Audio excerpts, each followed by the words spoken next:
A gente falou bastante de anatomia, de como o coração funciona, corações bonitinhos, saudáveis. Agora a gente vai falar da podridão, que é o que a gente vê todo dia no centro cirúrgico, que a gente nunca vai ver no centro cirúrgico uma criança com coração normal. Sempre vai pegar as crianças com coração... Eu falo criança porque eu estou acostumada com criança. Mas a gente sempre vai pegar o paciente com o coração estrupiado.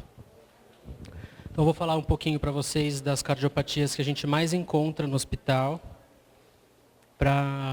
que vão para a cirurgia cardíaca.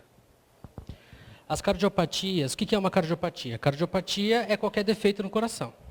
É qualquer coisa que está errada no coração. É uma patologia do coração.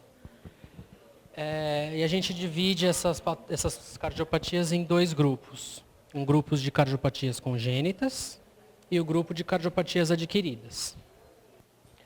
O que são as cardiopatias congênitas? As cardiopatias congênitas, elas são aqueles defeitos que você nasce com. Não está certo falar que cardiopatia congênita é genética, porque não é.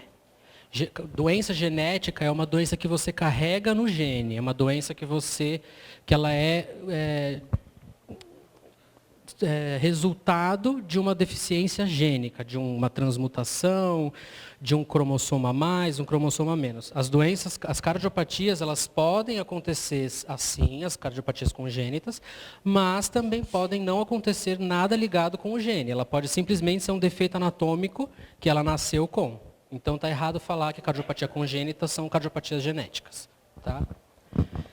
E essas cardiopatias congênitas, são as crianças que nascem com problema no coração, elas também são divididas em dois grupos, que são as cardiopatias acianóticas e as cianóticas. O que isso quer dizer? Cianose é isso daí que vocês estão vendo, as criancinhas que a gente carinhosamente chama de Smurf. São crianças que, pela falta de oxigenação no sangue, elas acabam ficando com as extremidades azuladas. Extremidades, lábio, ponta de orelha. E dependendo do grau da cianose, dependendo do grau da cardiopatia, ela pode ficar inteira azul. Ela vira realmente um smurfinho. E isso acontece pela falta de oxigênio no sangue, pela falta de oxigenação no sangue, que várias cardiopatias do tipo cianóticas causam.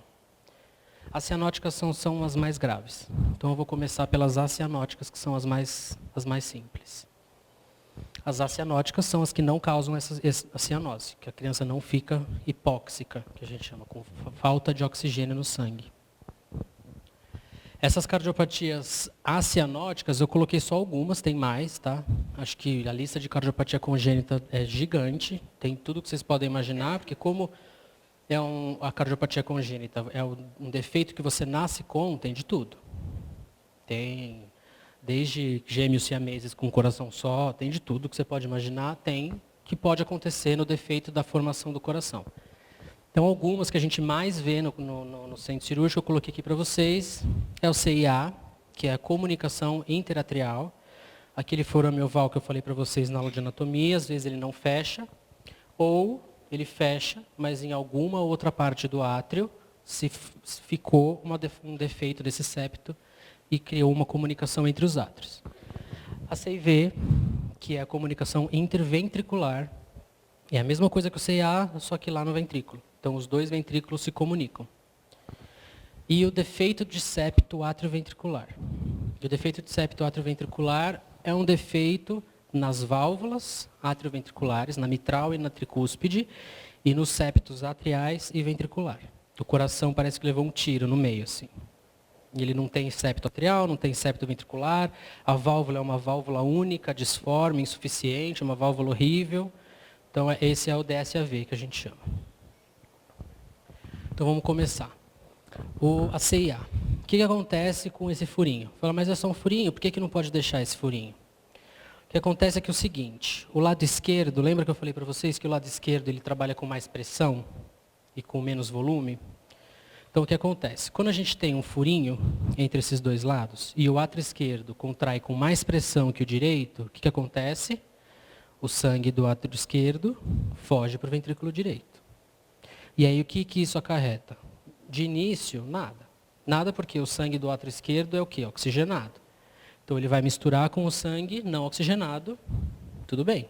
O sangue vai para o pulmão oxigenado do mesmo jeito, não vai dar nenhum problema nesse tipo de oxigenação do sangue. Porém, muito tempo com o CIA aberto faz com que o lado direito do coração cresça, porque ele tem que lidar, além do volume todo que ele lida, normalmente, porque ele é ao lado direito do coração e lida com volume, ele vai ter que lidar com volume a mais que vem do lado esquerdo. E aí, ele tem um aumento das cavidades direitas. Outra coisa que acontece é que, justamente pelo fluxo vir do átrio esquerdo para o átrio direito, por esse furinho, o ventrículo esquerdo e o átrio esquerdo, e o ventrículo direito manda mais sangue para o pulmão e o pulmão encharca, que é o que a gente chama, vai muito mais sangue do que necessário para o pulmão. E aí o pulmão não consegue dar conta de todo esse sangue que vai, começa a extravasar líquido no pulmão, e aí a criança começa a ter pneumonia atrás de pneumonia, porque líquido represado é meio de cultura, né? Então começa a ter infecções atrás de infecções pulmonares por causa do CIA. Então precisa corrigir. Aqui tem uma fotinho bonitinha mostrando o furinho ali. Mostrando o furinho ali no meio. E aí a gente faz a cirurgia para fechar. E essa cirurgia a gente usa esse PET de pericárdio bovino. O que é um PET? É um pedaço, um teco. A gente pega o boi, pega o pericárdio do boi, trata ele com formol e com glutaraldeído, deixa ele no formol e a gente usa ele na cirurgia. Corta o pedacinho do... Aqui, ó. Nesse pedacinho a gente corta do tamanho desse furo e sutura. E fecha o furo. Essa é a cirurgia mais simples que tem na cirurgia cardíaca de todos os tempos. Normalmente, alguns pacientes não descobrem o CIA quando nasce, como quando pequeno. Vão descobrir o CIA quando na vida adulta, né, mais velho. E aí, esse caso, a cirurgia é um pouco mais complicadinha, porque o paciente já tem disfunção do lado direito, porque já aumentou as cavidades do lado direito, já tem um pulmão prejudicado por várias pneumonias, e acaba sendo uma cirurgia um pouquinho mais complicada, mas mesmo assim é o sonho de toda a equipe cardíaca operar CIA, porque é uma maravilha. Assim, são 5 horas de cirurgia, de pele a pele, vai embora, acabou. É uma delícia.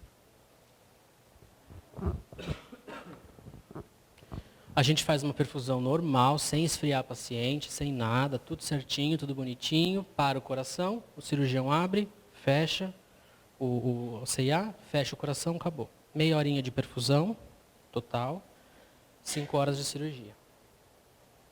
A CIV. A CIV funciona da mesma forma, só que ela é um pouco mais complicada, porque o átrio, ele não tem a força de contração do ventrículo. Então, o desvio de sangue do átrio esquerdo para o átrio direito numa CIA, ele é menor do que o desvio de sangue do ventrículo esquerdo para o ventrículo direito numa CIV. Então, é difícil você ver um adulto com CIV vir operar CIV. Porque, normalmente, ele não chega na fase adulta sem fazer um diagnóstico, sem ter sintomas, sem precisar operar antes. Então, CIV realmente é só criança que opera. Porque não chega na fase adulta sem sintomas, sem passar mal. E a fisiopatologia da doença é a mesma coisa. Aqui a gente tem um furinho aqui nos ventrículos. A fisiopatologia é a mesma coisa, vai sangue do lado esquerdo para o lado direito, encharca pulmão, só que num grau muito mais acentuado por causa da força do ventrículo, né? Por causa da contração ventricular. E a cirurgia é mais ou menos parecida com a CIA, só que a gente faz no ventrículo, então o acesso do ventrículo é um pouquinho mais difícil, porque você tem que passar pela válvula. O CIA você não mexe com a válvula, você vai lá, abre o átrio, fecha, acabou. O CIV não, o CIA você abre o átrio, passa pela válvula para conseguir fechar o CIV. Tá vendo? O acesso cirúrgico é por aqui, ó. A gente abre aqui o átrio. Então, para chegar aqui, você tem que passar pela válvula e colocar o PET no ventrículo. Então, o acesso é um pouquinho mais complicadinho, mas mesmo assim é uma cirurgia muito simples. Tá bom. E aí chegamos no DSAV. DSAV é uma cirurgia que a gente chama de grau médio de complexidade. Ele já é um pouquinho mais grave do que a CIA e a CIV, mas porque ele tem os dois. Ele tem o CIA, ele tem o CIV e ele tem uma válvula atrioventricular única. Vou mostrar para vocês. Isso daqui é um coração normal, com as duas válvulas, com os 2 septos íntegros, sem nenhum furinho. E isso daqui é um defeito do septo. É uma válvula única, mega insuficiente, porque elas nem se juntam, elas nem se encontram, as duas cúspides. Aqui a gente tem comunicação no ventrículo e aqui uma mega comunicação no átrio. Para fazer essa cirurgia, a gente fecha esse átrio, a gente fecha esse ventrículo e a gente transforma essa válvula única em duas válvulas. A gente cria com um PET de pericárdio, um septo a mais aqui, junta os folhetos da válvula aqui e corta ela no meio e transforma em duas válvulas. Essa cirurgia tem uma reincidência muito grande de reoperação. Ela faz essa cirurgia, fica bem, vive até os, 10 anos. Com 10 anos, essas válvulas começam a dar problema de novo. Porque não são válvulas normais, são válvulas doentes. E aí começa a dar problema de novo, e aí tem que reoperar essas válvulas, tem que replastiar as válvulas, e às vezes até trocar. E aí como é uma cirurgia um pouquinho mais complicada, a gente demora mais em SEC, a gente demora mais com o coração parado em si, então a gente esfria o paciente a 33 graus durante a cirurgia. Por que a gente esfria? Eu vou explicar um pouquinho melhor para vocês depois, mas eu vou dar uma prévia para vocês. Quando a gente esfria o paciente, a gente diminui o metabolismo dele. A gente gasta menos energia, gastando menos energia, a gente precisa de menos oxigênio. Então, a proteção para o metabolismo inteiro do paciente. Mesmo com o coração parado e a gente em SEC, a gente ainda pode ter alguns efeitos colaterais que a gente não tem como resolver todos eles. Então, para proteger mais ainda, a gente esfria e diminui o metabolismo do paciente. E aí, quanto mais grave é a cardiopatia, quanto mais grave é a cirurgia, mais a gente esfria. Agora vamos para as cardiopatias cianóticas, que é o tenso do negócio, que é a parte legal. Sobre situação, em relação ao cefador de oração, você sabe que seguração de oxigênio. Sabe que negocinho de dedo que a gente coloca, o oxímetro, ele é a situação de oxigênio. O que é a situação de oxigênio? É o quanto do seu sangue está oxigenado. O quanto do sangue está passando lá na sua terra está oxigenado. E os valores de referência para a gente, eles são de 95%. Assim, na sua terra tem 100% do seu sangue oxigenado. Tem uma margem de 95% do que. Nessa tensão, a saturação dela chega a cair até 70%, 65%, justamente por causa da cardiopatia, justamente por causa do problema do coração. Você vai falar assim, mas caiu o problema não é no pulmão. O problema do coração, o que é essa situação de oxigênio? O que tem a ver? Vamos para vocês. O que tem a ver? A material. Seguinte, quando a gente é bebezinho de barriga, a gente está furando a roupa quente. E aqui fria com a saúde que a gente não desoxigena o sangue. Junto com a roupa quente, a gente tem um vaso que chama-se canal arterial. Esse vaso, ele liga a artéria pulmonar com a artéria aórtica. Porque a artéria pulmonar, ela não precisa levar sangue para o pulmão. Porque a gente não está oxigenando o sangue no pulmão dentro da barriga da mãe. Quem está oxigenando o sangue é a mãe. Então esse canal serve para quando a operação bobear e mais sangue para a aorta do que para a pulmonar. Para o pulmão não ficar cheio de sangue enquanto ele não está respirando. Assim que você nasce e você toma sua primeira mamada, existe um hormônio, a prolactina, que faz esse canal fechar. Esse canal ele fecha com prolactina. Esse canal aqui, ele é uma das coisas mais importantes na cardiopatia congênita cianótica. Isso daqui é o que mantém a garganta viva. Se isso daqui fechar, a pessoa morre. Então a gente tem remédios, é um antagonista da prolactina, que é para isso que não fechar. A tetralogia de Fallot. Eu vou começar a falar de algumas. Aqui a tetralogia de Fallot.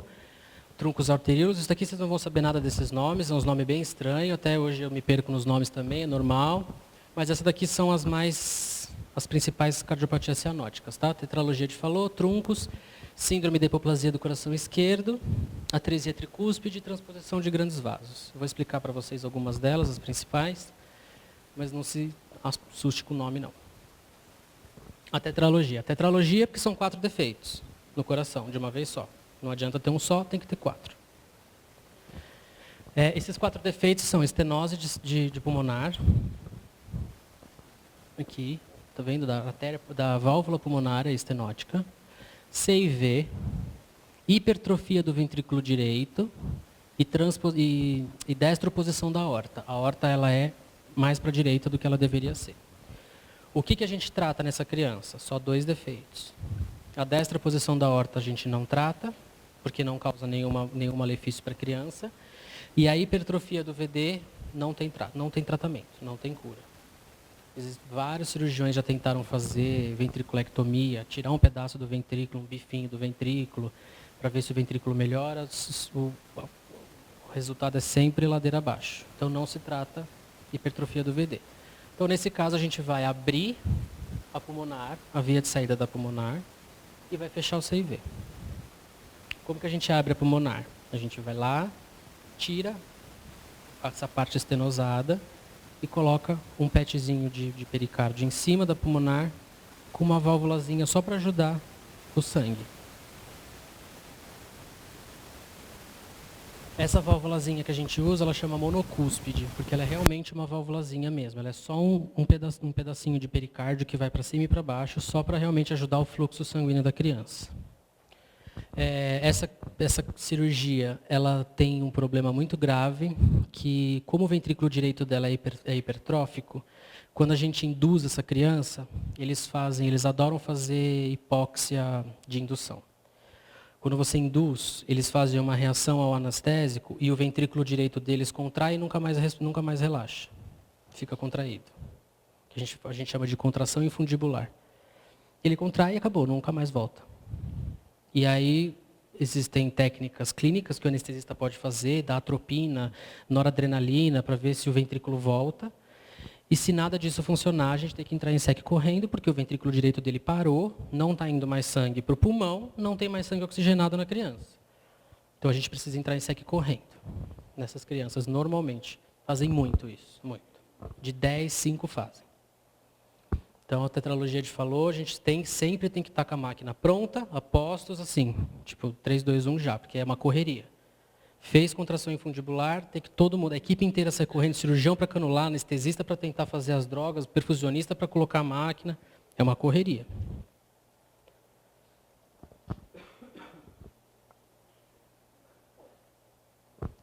Transposição de grandes vasos.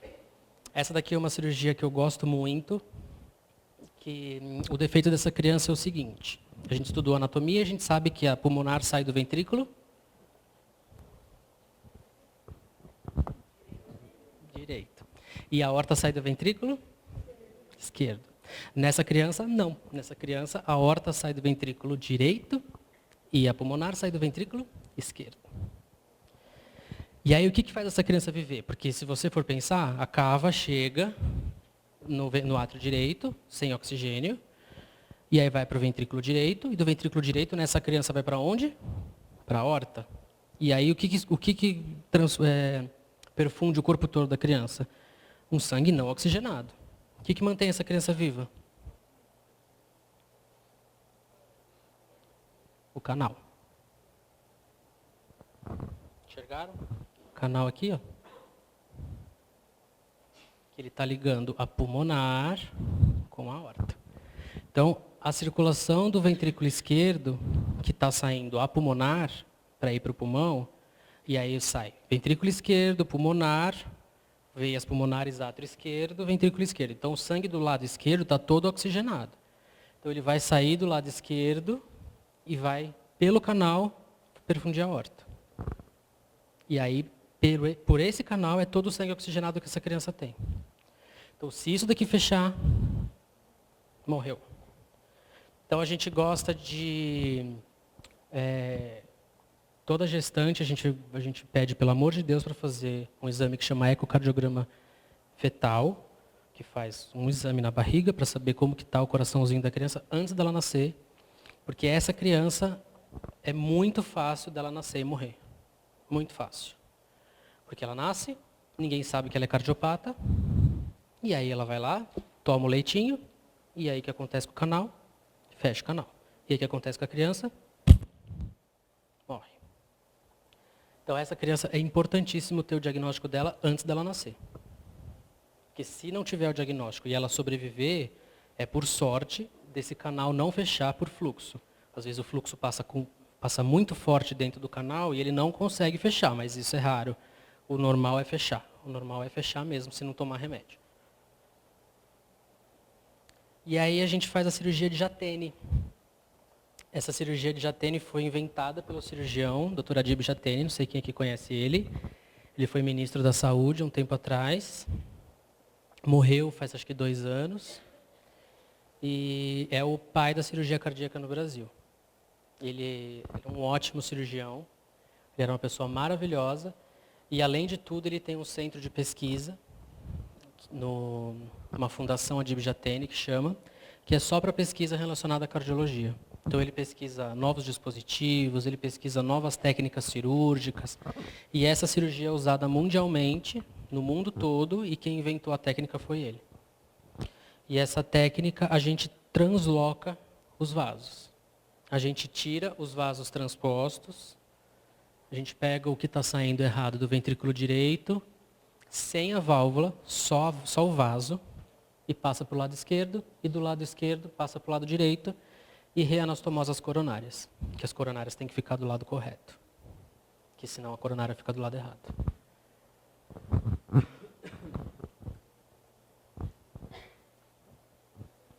Essa cirurgia a gente esfria também a 32 graus. A 32 graus é uma hipotermia moderada, tá? Não é uma hipotermia severa, 32 graus. Mas nessa cirurgia, hoje em dia, ela já está sendo muito bem feita pelos cirurgiões, eles já têm prática, já têm mão para fazer isso, a gente consegue fazer a cirurgia num tempo normal, a gente faz a hipotermia normal. Se é um cirurgião que está começando, um cirurgião que não sabe, a gente esfria um pouco mais. Mas normalmente é 32 graus. Esse daqui é o terror do centro cirúrgico. Quando você fala que vai entrar uma hipoplasia de coração esquerdo, metade corre, metade desmaia. Porque essa cirurgia, essa patologia é a mais grave da cirurgia cardíaca congênito adulto de tudo. É a cirurgia mais grave de todas. Essa criança com síndrome de hipoplasia, ela simplesmente não tem o ventrículo esquerdo. Não tem. Aqui. O ventrículo esquerdo dela é inexistente. E até 10 anos atrás, 10 anos mesmo, essas crianças todas morriam. Todas. E tinham trocentas mil técnicas para tentar fazer, trocentas mil técnicas para ajudar, e não sei o que, todas elas morriam. Todas. Hoje em dia a gente tem criança já com 10 anos, viva. Com isso. Porém, é uma cirurgia que ela é feita em 3 partes, em 3 etapas. Então, um paciente com hipoplasia não vai operar uma vez só. Ele vai operar, no mínimo, 3 vezes. E entre essas 3 cirurgias que a gente já programa para ele, pode acontecer dele ter que operar uma vez no meio. Dele ter que fazer uma intervenção no meio.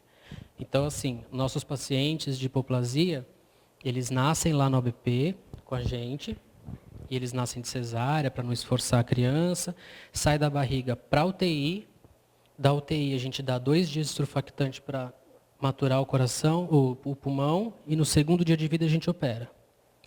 E aí a gente opera 6 meses depois, ele não sai da UTI, são 6 meses de UTI. E aí ele só vai sair da UTI depois da segunda cirurgia. E aí depois da segunda cirurgia ainda rola um mesinho aí para ele se adaptar à segunda cirurgia na UTI, depois desce para a enfermaria, fica de olho na enfermaria, ele vai para casa quase que com 1 ano. É a primeira vez que ele vai para casa com 1 ano.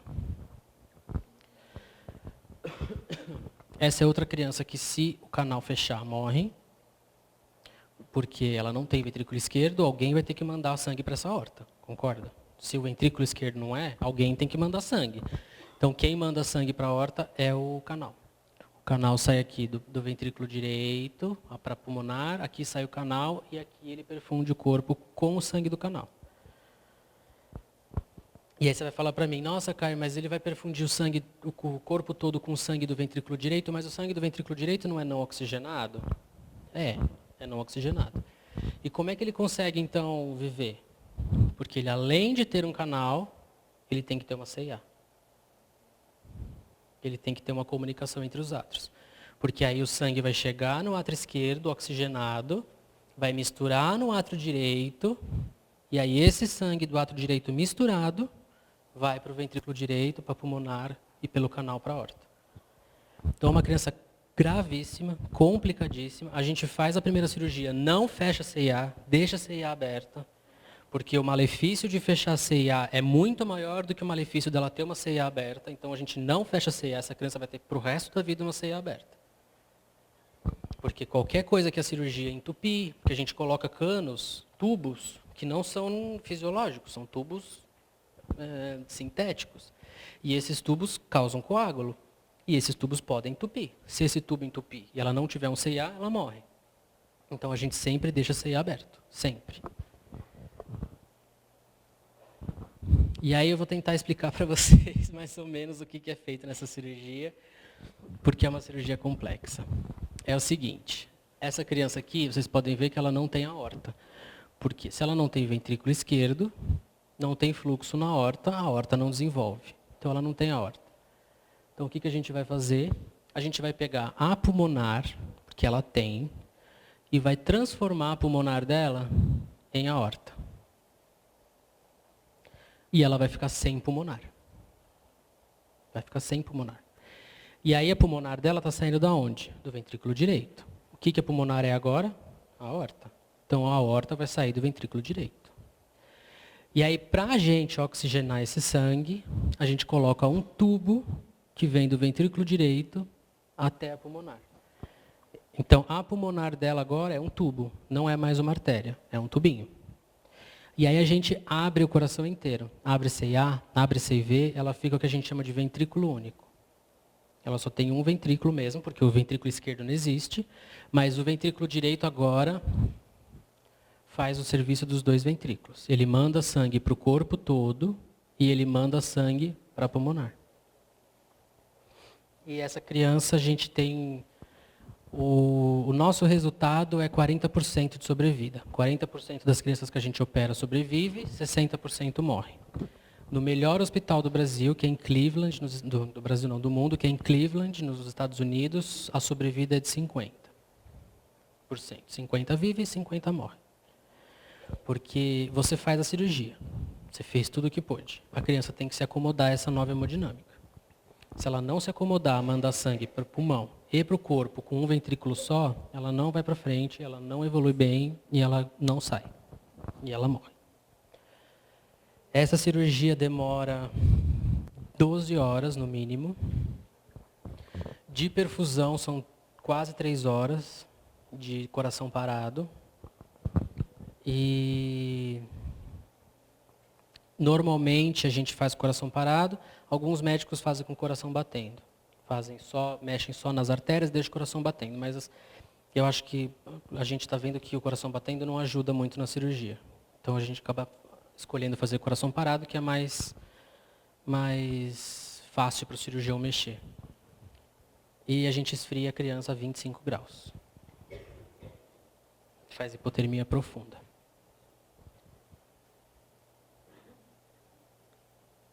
Vocês não têm dúvida? Mesmo? Vocês entenderam tudo dessa imagem aqui? Tá bom. Nessa cirurgia a gente faz também um negócio que é super legal, que chama perfusão seletiva cerebral. Enquanto o cirurgião tem que fazer a nova aorta, tem que criar a nova aorta, a gente não tem onde perfundir o sangue para a criança, porque ele está mexendo na aorta, ele tem que pinçar a aorta. Então, a gente normalmente fazia isso com parada circulatória total, que chama.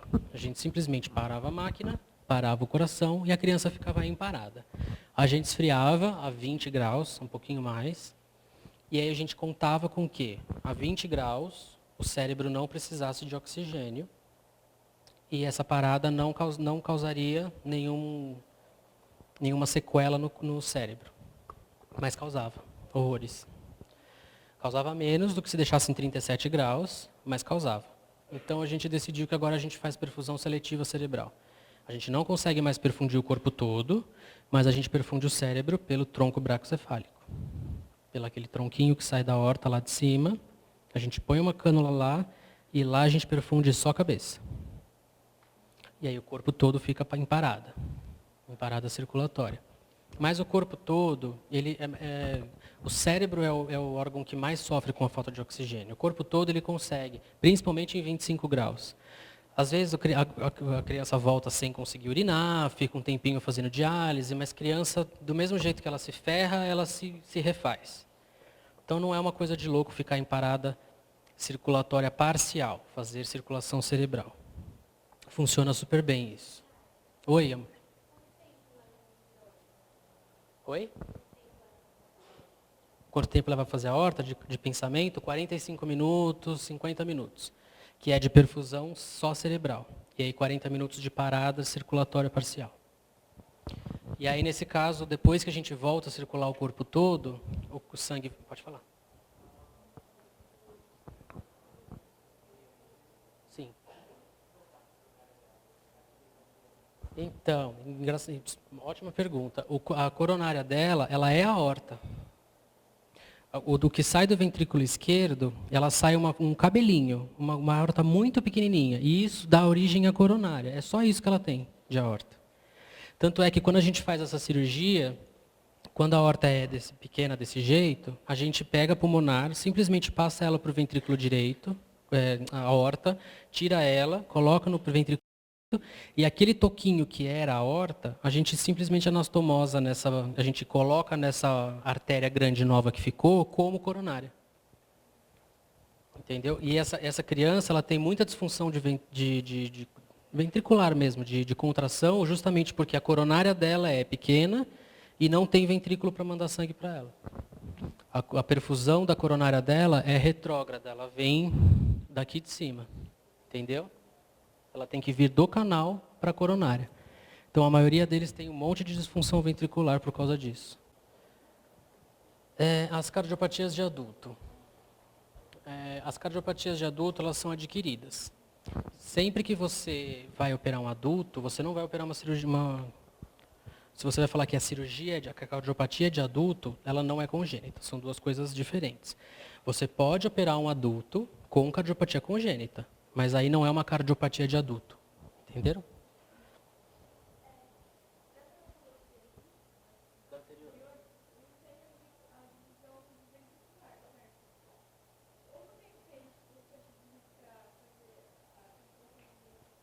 Então, o feixe de His é aqui, ó.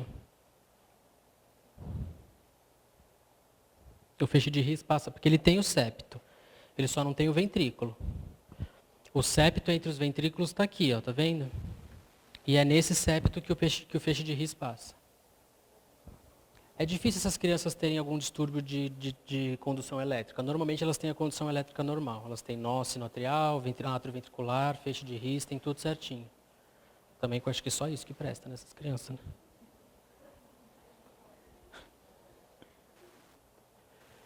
Bom, então vamos lá. Nas de adultos a gente chama de adquirida, porque cardiopatia de adulto não pode ser congênita. Cardiopatia congênita é que nasce com. Se é uma cardiopatia de adulto é porque ele adquiriu. Tá? Mas uma cardiopatia congênita pode ser operada e tratada na fase adulta. As principais causas de cirurgia cardíaca em adulto é infarto, né? Todo mundo sabe o que é. Insuficiência valvar, válvulas que não são competentes, e a cardiomiopatia dilatada, que eu vou explicar para vocês o que é.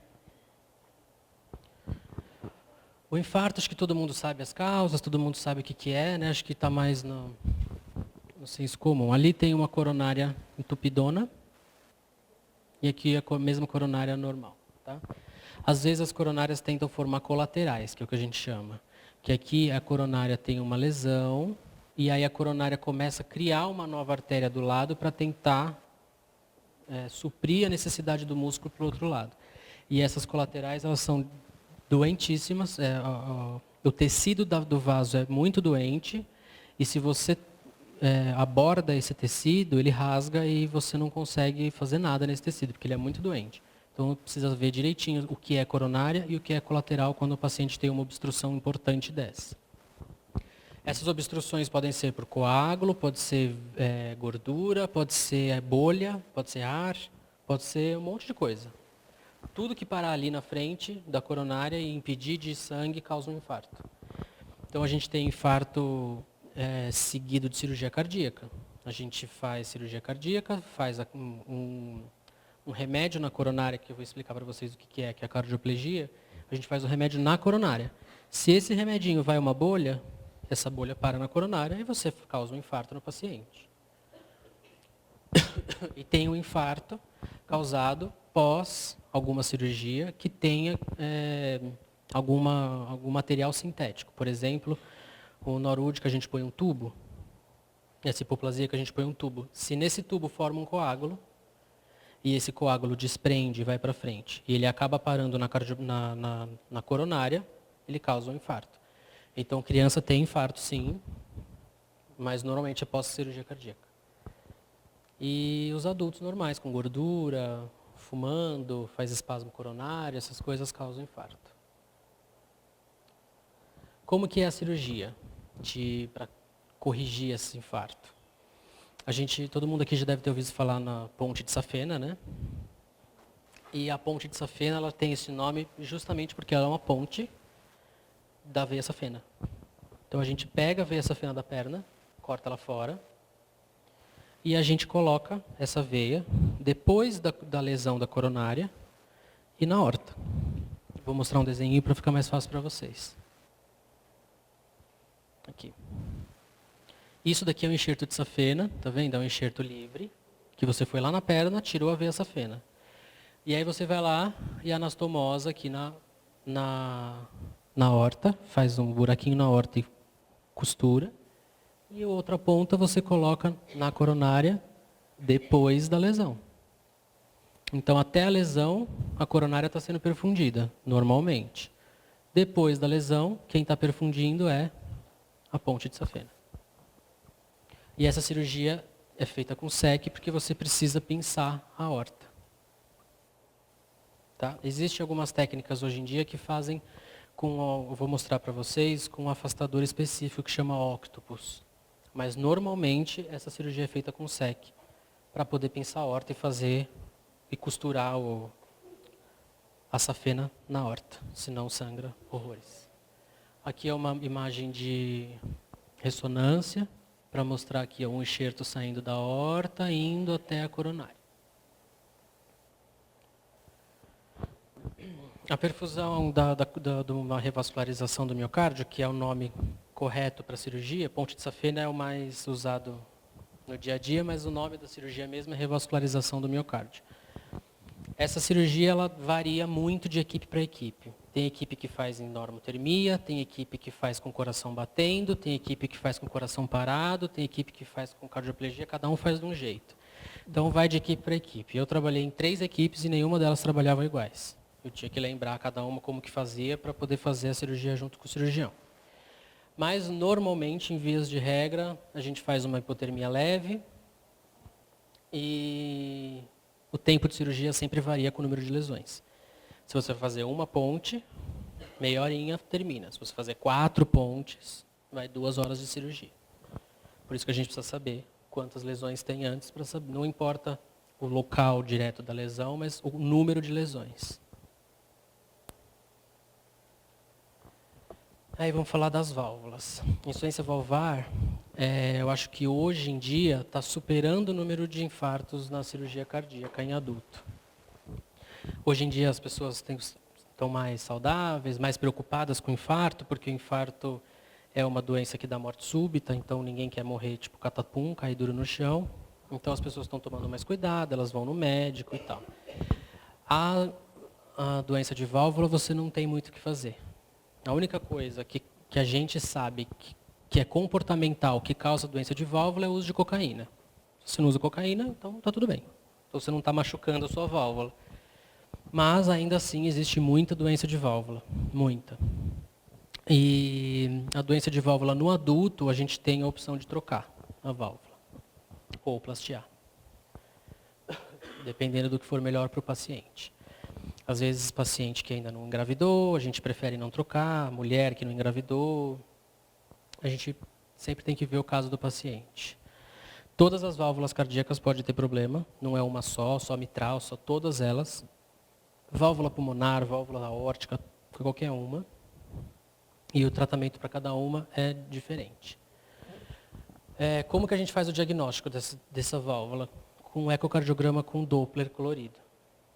O ecocardiograma sozinho não consegue ver um problema de válvula.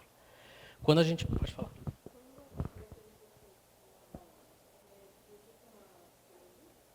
Depende, o refluxo na válvula mitral é fisiológico. Todo mundo tem um refluxo na válvula mitral.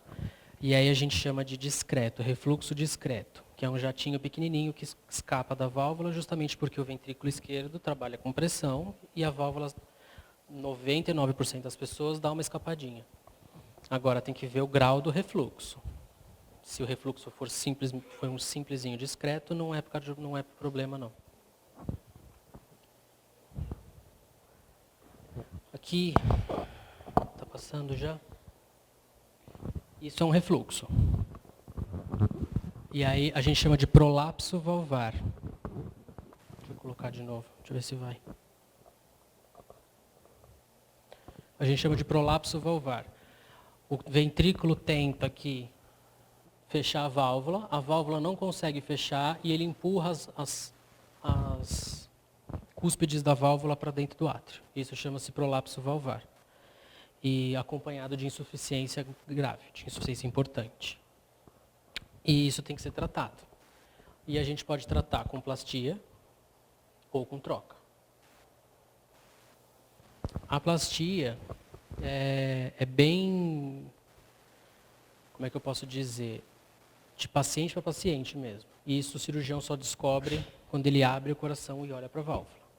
Não tem como ele falar para o paciente, se alguma vez um cirurgião falou, olha, a gente vai entrar e fazer uma plastia, ele mentiu. Não dá para saber se você consegue plastiar uma válvula antes de abrir o coração e olhar diretamente para a válvula. Então a gente sempre entra numa cirurgia de válvula, com uma prótese de válvula pronta, para usar, se precisar, e com todo o material de plastia pronto. Porque o cirurgião vai tentar plastiar, se ele não conseguir, ele vai trocar. Isso em adulto, tá? Porque criança a gente plastia e se ficar um lixo a gente deixa assim mesmo porque é melhor para criança. Mas em adulto a gente, se não ficar boa, a gente troca, que vale a pena. E aí são várias técnicas de plastia. Eu coloquei algumas fotinhas só para vocês entenderem o que é uma plastia de válvula. Aqui a gente gruda os dois septos da válvula para tentar com que ela fique mais suficiente, mais competente e que não vaze mais sangue. E aqui a gente reduz o tamanho dela, fazendo uma anuloplastia. A válvula era até aqui, a gente simplesmente corta um pedaço dela fora e refaz ela aqui embaixo, para ver se ela consegue segurar mais o sangue dentro do ventrículo, do átrio, não seja o que for. E assim a gente tenta fazer. Normalmente quando a gente faz a plastia, tem que fazer eco em sala. A gente chama o ecocardiograma na sala cirúrgica com o paciente aberto. Eles vêm, fazem o ecocardiograma na sala e avaliam essa válvula antes da gente fechar o paciente. Porque não adianta a gente achar lá que a válvula ficou linda, maravilhosa, quando o coração enche, começa a bater, a válvula sai toda torta, continua insuficiente, você fecha o paciente e manda ele embora com insuficiência do mesmo jeito que ele entrou. Então a gente faz o ecocardiograma na sala para ver como ficou a válvula. Se ficou boa, fecha, vai embora. Se não ficou boa, troca. E aí a troca, a gente usa essas válvulazinhas bonitinhas e fofinhas.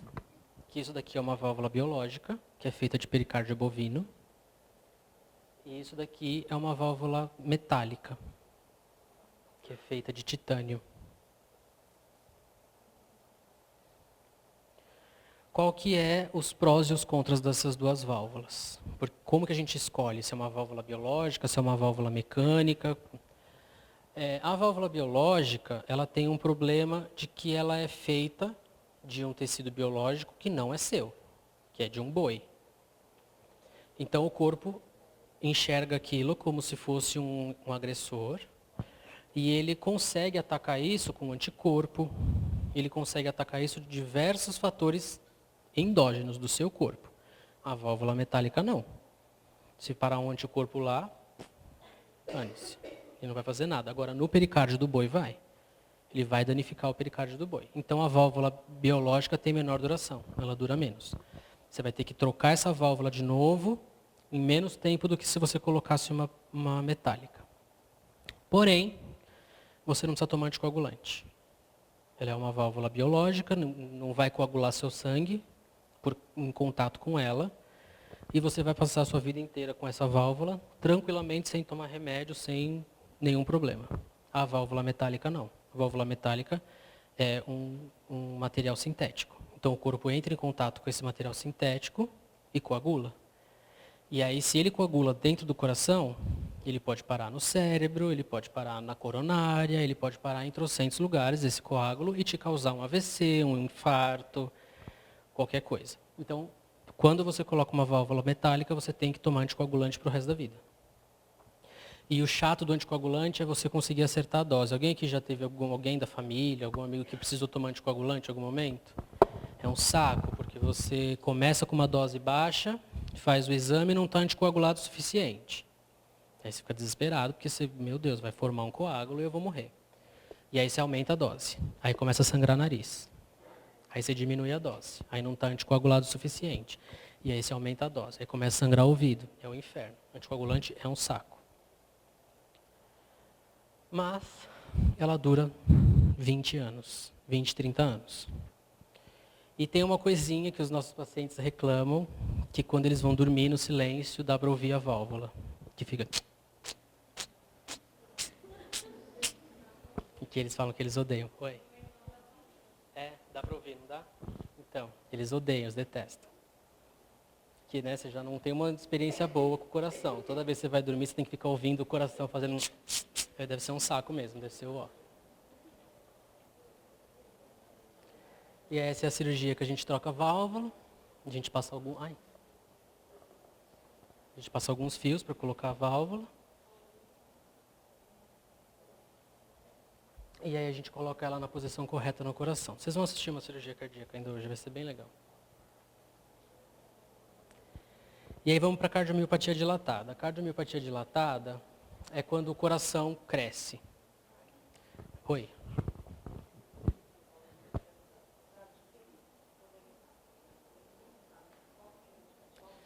Então, é o indicativo dependendo do paciente. Por exemplo, se é uma moça que quer engravidar, você não vai colocar uma válvula metálica para ter que anticoagular ela durante a gestação.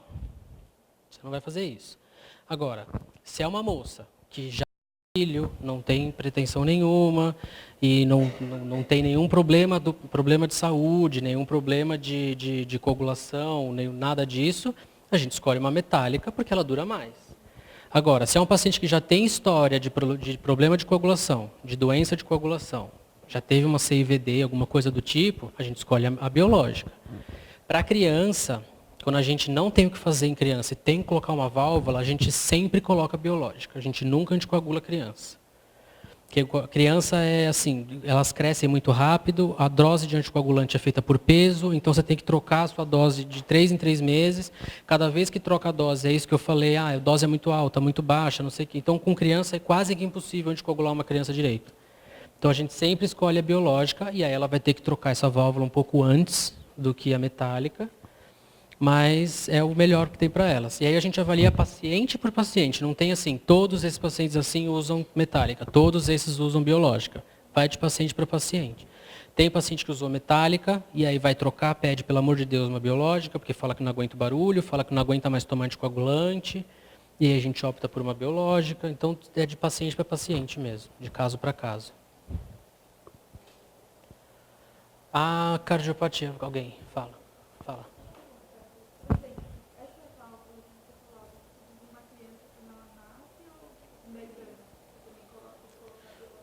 Então, quando nasce é muito difícil, porque se colocar quando ela nasce, ela vai morar no hospital. Ela vende a casa, vende tudo e vai para o hospital, porque vai ter que trocar essa válvula toda de 6 em 6 meses. Porque a válvula ela é feita de acordo com o tamanho do anel. O tamanho do anel é de acordo com o tamanho do coração. O tamanho do coração é de acordo com o tamanho da criança. Quanto mais a criança cresce, mais o coração cresce, a válvula fica pequenininha. Então tem que trocar o tempo todo. Por isso que a gente não troca a válvula em criança só em último caso, assim, quando realmente a válvula foi atropelada, botaram o fogo, apagaram na paulada. Aí você fala, gente, não tem o que fazer aqui, vamos colocar uma válvula. É a mesma coisa. Até ela passar pela puberdade e não parar de crescer, a válvula, a gente não põe válvula.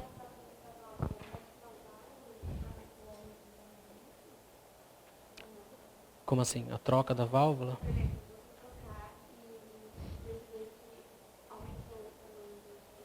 Não, normalmente a gente troca a válvula para evitar que o músculo cresça. Porque o refluxo da válvula... Já.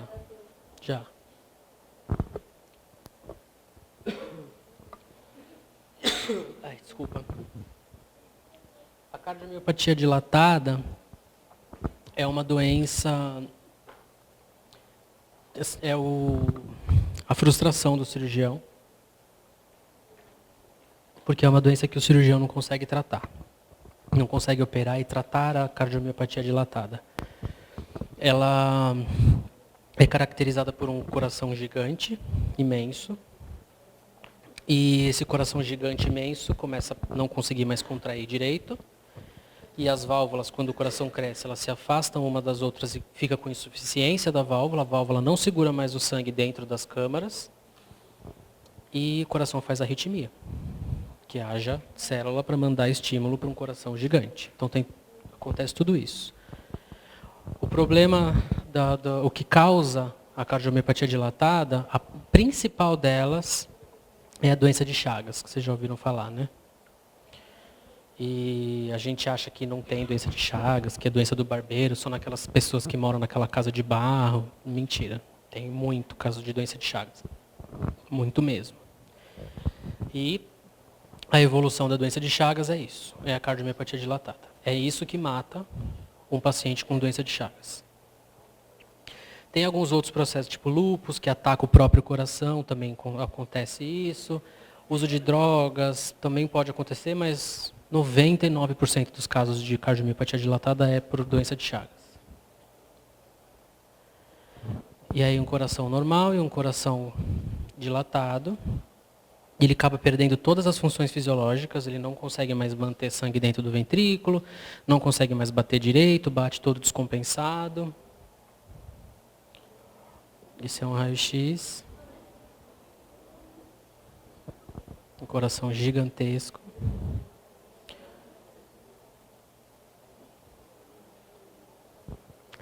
E aí o tratamento. Várias técnicas já foram inventadas de corta músculo fora, e de coloca uma válvula maior, e de faz isso, faz aquilo, nada funciona. Todas elas têm um resultado péssimo, uma sobrevida do paciente horrorosa, porque você faz uma cirurgia, o paciente não consegue sair nunca mais do hospital, porque a evolução dele é péssima, e aí tem uma sobrevida horrorosa do paciente, e o paciente acaba falecendo do mesmo jeito. Então não é feito mais, não tem mais tratamento para essa doença. Existe uma alternativa, que é o transplante. E aí a gente troca o coração, tira esse coração gigante, imenso, e coloca um coração normal. Porém, o paciente ainda vai ter Chagas. Ele ainda vai ter doença de Chagas. E esse coração novo que ele vai receber, vai crescer. Então, o transplante, a gente não trata a doença. A gente simplesmente dá mais aí uns 15 anos de vida para esse paciente, até ele entrar na fila do transplante de novo.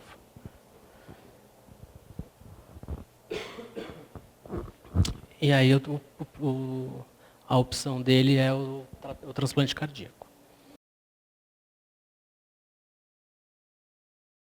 Quando você tem um coração dilatado, você perde função de válvulas cardíacas e de contração cardíaca. Então o que acontece? O sangue vai para o pulmão, pelo ventrículo direito. O sangue tenta voltar para o coração pelas veias pulmonares, mas a válvula do átrio esquerdo não segura sangue. Então fica todo esse sangue estagnado no pulmão. E aí é o que eu falei, o sangue extravasa para fora, fica um líquido extravasado no pulmão, e aí dá pneumonia de repetição, fica com água no pulmão, tem que drenar, teve que drenar várias vezes a pleura, não teve? Então, esse é a evolução da cardiopatia dilatada. Ele perde as funções cardíacas básicas, normais, E isso começa a acarretar em problema pulmonar, problema de periferia, começa a perder os membros, os dedinhos, o pezinho, começa a ficar tudo azulzinho e cai. Tudo isso acontece. O único tratamento é o... Tratamento não. A única opção é o transplante. Ele chegou a entrar na fila?